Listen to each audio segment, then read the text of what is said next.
Hello there! Ako po ulit si Beverly Salviejo. Andito po ako sa Pinoy Crime Stories at ako ay nag-play ng role ni Ruby, isang OFW na pinagnakawan ng kanyang friend at pinatay pa. Sus. Anyway, sa lahat-lahat po ng masamang gawain, crime will never ever pay. Kaya po, ang lagi po namin iisipin ay ang pagmamahal sa kapwa, pagmamalasakit sa kapwa, hindi panlalamang sa kapwa.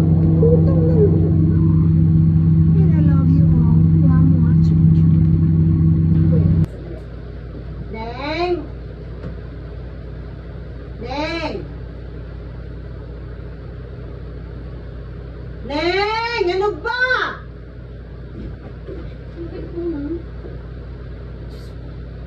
Ano ba ang pinaggagawa mo? At talagang lumalabas na lahat yung aking mga ugat dito bago ka lumapit.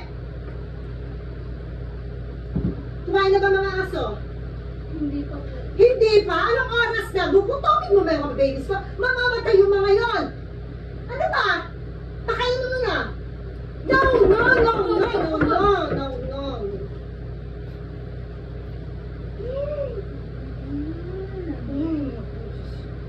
Bakit ba napakahirap na talaga humanap ng kasambahay na matino? May mga panahon